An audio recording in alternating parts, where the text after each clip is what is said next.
Random, hurtful comments. Most narcissists that I have dealt with were very good at poking and prodding. It is a narcissistic trait to put people down with a smile on their face, making themselves feel superior in some sort of twisted way, putting you down disguised as jokes.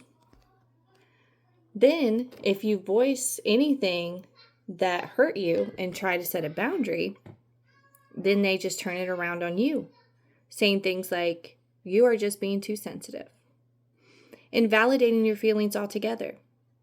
This is what always happens to me. I learned very young that my opinion did not matter, that my feelings do not matter. You learn this because they are shut down all the time. You eventually shut down altogether and stop saying how you truly feel. It causes you to wear a mask. It causes you to pretend.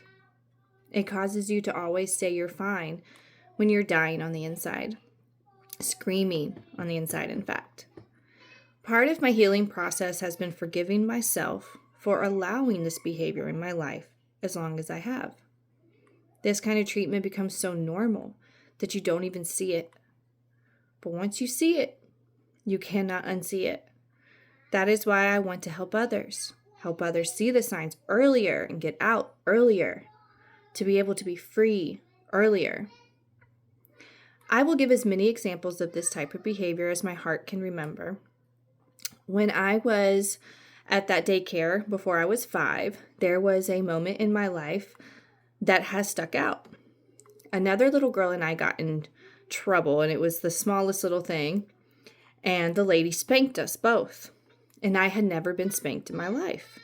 Despite the toxicity in my home, I was blessed with not being hit in any way, shape, or form, and I am grateful for that. My trauma comes from more emotional abuse and neglect. Anyways, this event traumatized me because my own parents never spanked me or anything. When I tried to tell my mom in the backseat of the car leaving the neighborhood that day, she just dismissed me. I remember feeling so alone in that moment.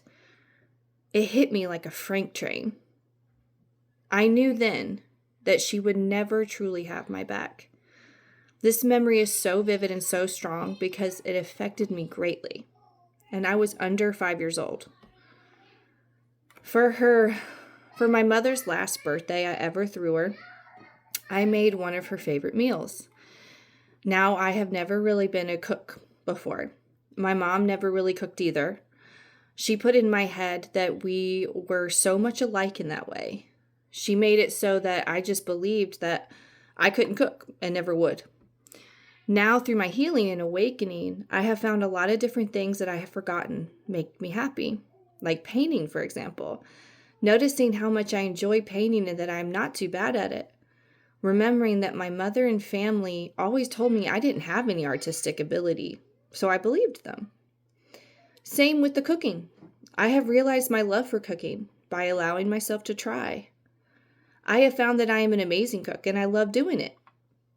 If I had remained stagnant and listened to my mother's voice replaying in my subconscious all the time that I can't cook because she can't cook, then I wouldn't have found a passion that makes me so happy. When I started to tell them about my cooking, it was received, but not really. My mom is very good at making it seem like she is all for you, but then will come in with a dig that looks like a compliment. I made her favorite meal for this birthday. It is very hard to make a meal for a whole family and try and keep it warm enough. Now, I noticed it was kind of cold, and I know everyone else did too. Remember, this is the first time I ever cooked a meal for my entire family. And a side note, plus I have 3 children. One was a baby, and my husband couldn't be here that day, so I was by myself with 3 kids also making this meal happen. Anyway, but no one got up or said anything about how cold it was, but my mom. She got up and heated it in the microwave, and I know why she did. It may seem innocent, but I know different. She resents me for learning how to cook. She resents me for having this beautiful home decorated for her birthday. She appreciates it, but with animosity behind every smile and every comment. That day, after all I did to try and make it beautiful for her, she had the nerve to mention my best friend's name that I had to say goodbye to, that I've mentioned. At this point, in that time, it was pretty recent that I had to do that. I saw my aunt's face when she done this, like her jaw dropped, and I saw in her eyes looking at me like, how dare she mention her in such a casual way when she knows how difficult that was for me. It was such a nasty dig. These are the kind of things that I would have to deal with from my mother in every encounter. It may seem like it was nothing, but to me it was everything.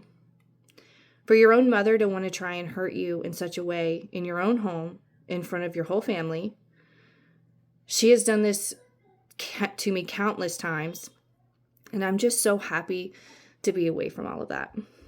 Choosing my peace has been the best decision for me. Stay tuned for more. Love y'all.